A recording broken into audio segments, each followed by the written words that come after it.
What's up everybody, it's Andy here and welcome to my review of Game Week 6 where I take a look at my team, kind of what went on generally in the game week, what I'm feeling about my team and kind of an early thought about transfers that I might want to make for the next game week.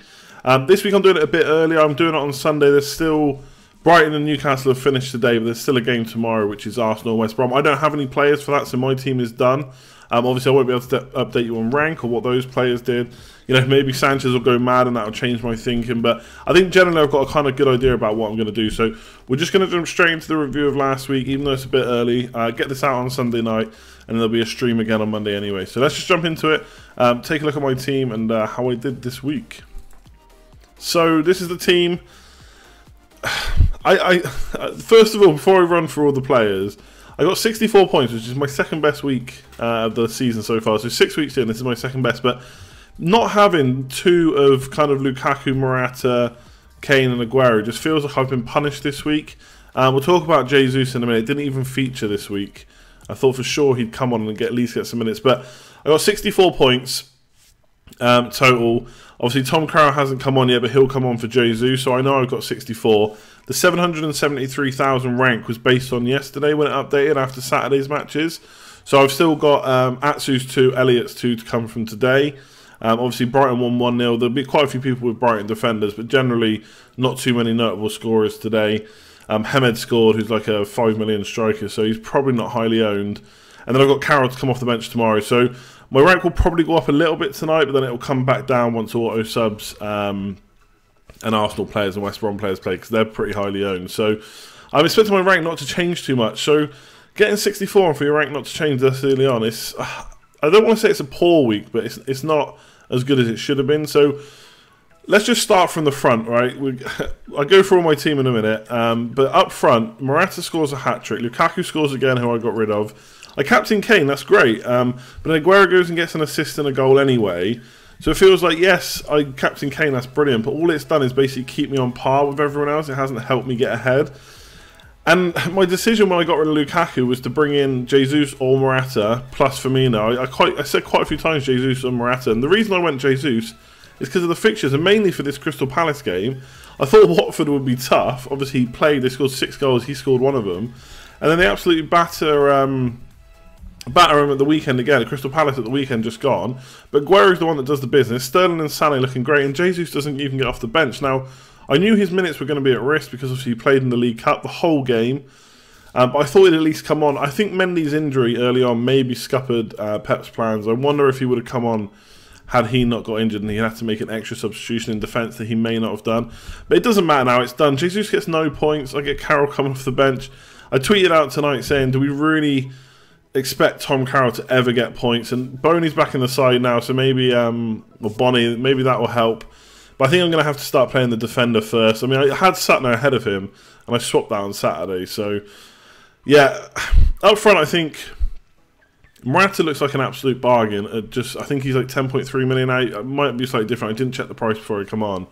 Now, he's got the only good saving grace for my team this week is Man City played Chelsea away, so obviously Chelsea are at home to Man City. So I don't expect Morata to get a hat-trick there, but I'm still worried about him. His price is probably going to rise.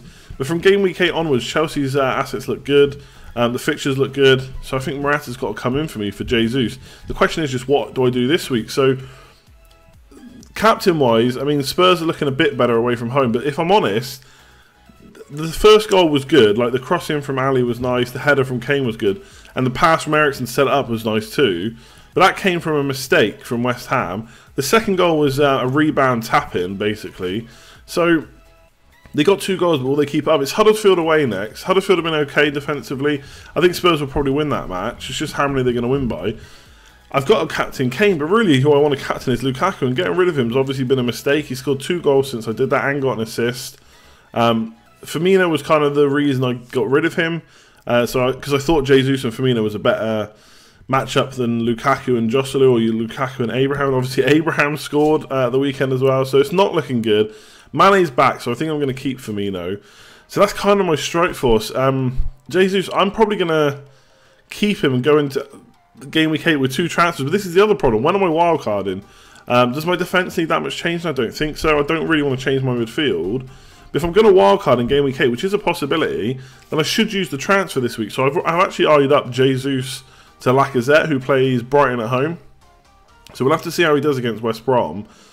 So that's kind of my thinking right now. Early thoughts on transfers is Jesus out for Lacazette, and then get a wildcard in Game Week 8, or save my transfer, maybe even keep Jesus, and try and find another way to upgrade Firmino to Morata. We'll see how Firmino does with Mane coming back first. But yeah, Jesus has got 2 home games then. If he plays in them, he could get points, but it does look like AGUERO is the one to get right now. So that's my thinking of the strikers. And even if I did want to upgrade Firmino, how do I do it? I've got to downgrade one of Mkhitaryan, Salah and Eriksen. Now, on a first look from this week, it'd be Mkhitaryan, but I got him for 8 million and he looks like great value. So that's a tough one for me. I'm going to have to sleep on that, or sleep on it for a few days this week and decide towards the end of the week. Probably have a final answer for that in the preview. But I like Firmino. I still think Liverpool are going to do well. But Vardy, for the same price, does maybe look like a better option. Obviously, he missed the penalty at the weekend, which is a bit annoying, but he did score again. And I think he'll probably stay on penalties. So, yeah, strike force, I know I said this a few times now, we'll leave the strikers there, but I'm basically thinking you have to have at least 2 of Kane, Lukaku, AGUERO and Morata, and I only have 1, and that's a problem. And potentially, if I wildcard, I might have all 3. Whether I can afford that with Kane, I don't know, but Morata just looks like good value. Lukaku's doing well, all goals are going through him at the moment, so I think that's what I have to aim for. But review for this week is not good because I captained Kane, that's great, that kept me on a par with all the other captains. I got absolutely punished for not having 2 of them. Midfield-wise, it went okay. Atsu got nothing, that's fair enough, he's 5 million, I'm not expecting points from him every week. Hopefully in the next couple of weeks he'll get me something. Eriksen, 9 points was awesome, because Ali got the goals were a bit... Okay, the first goal was fine, the second goal was lucky. Ali got 2 assists off that. Ali was actually pretty poor, I thought. Eriksen kind of ran the show, even though I didn't think Spurs were that great, especially in the first half. They got a bit lucky to go ahead, I think. Eriksen with 9 points was good. 2 bonus, he scored a great goal. Well, good finish at least. So hopefully he can bring the assists and goals going forward. Salah is just a machine. Every time he plays, he gets points. I almost thought about captaining him this week. And obviously, I'm glad I didn't because I have Kane, but he's just getting points every week. He's 9 million I got him for. He's just not going anywhere. And then Mkhitaryan didn't get anything. We weren't great against Southampton attacking-wise, to be honest. Going to keep him for this week because it's Crystal Palace at home. But after that, fixtures do toughen up. But I wonder if I've got to get rid of him at some point. Maybe he's the make weight to bring in another top striker. Maybe someone like Richarlison, Choupo-Moting, something like that. I don't have too much faith in the cheap midfielders, but I kind of like how Watford are playing. And Richarlison seems at the forefront of that. So, and he scored at the weekend, so it's a bit of a knee-jerk. But yeah, Mkhitaryan to Richarlison some point down the line, but I've got no inclination to really do it right now. And then kind of going backwards this week, so from strikers to defence instead of the other way around, I took out Daniels for Jones. Now, Daniels got an assist, but luckily he did concede. To be honest, I would have benched Daniels, although he would have been first on my bench. He would have come off for Jesus instead of Carroll, and I would have played Sutner, so I'd probably be slightly up. But I bought in Phil Jones. He's just risen in price last night, which is great. He's now up to 5.2 million. Got me 9 points, 3 bonus points. He looks nailed on. I think with Matic there, protecting the back 4, the best goalie in the world, in my opinion. You know, it's debatable, but he's up there in the top 2 or 3 at least, David De Gea. So we've got a good chance of clean sheets, even with the tougher fixtures coming up. And I think 5.2 million for Jones is a good price. He's up against a Crystal Palace side that just looks awful. They've probably been a bit unlucky, to be fair to them, but they haven't scored. So I'm expecting another clean sheet from Jones. Although it does seem a bit weird that Crystal Palace will go 7 games without scoring, but we'll see. But glad to have him. Davies, bit annoying not to get the clean sheet maybe. Especially after the 10 men. West Ham looked okay when Spurs went down to 10 men.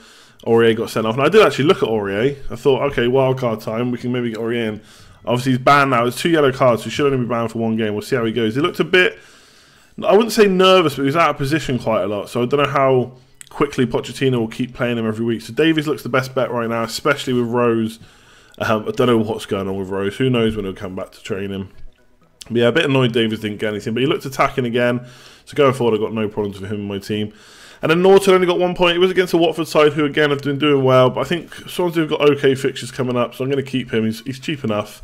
I think really what I need to try and do is get someone like a Burnley defender in maybe.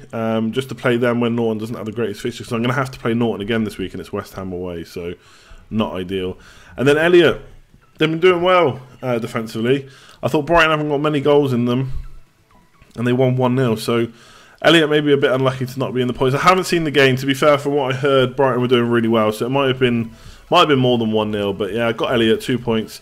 He's going to be on the bench this week because I think Foster's got the best game. But at 4 million, what can you say about Elliott? He's in your squad because he's so cheap. So that's my team for this week. I'm probably going to repeat myself now, but basically what I'm looking at is, I think my defence is okay. I'd love to beef it up a bit with someone like Kolasinac, so I just don't have the money, so I've got to stick it how it is. Really, my main thoughts now, and what I'd love to hear about your comments below this video is, which strikers should we have? Should we have 3 premium strikers? Does Vardy have to be in there to kind of balance the squad a bit? In which case, which 2 strikers do you have? Is it Lukaku and Morata and Aguero?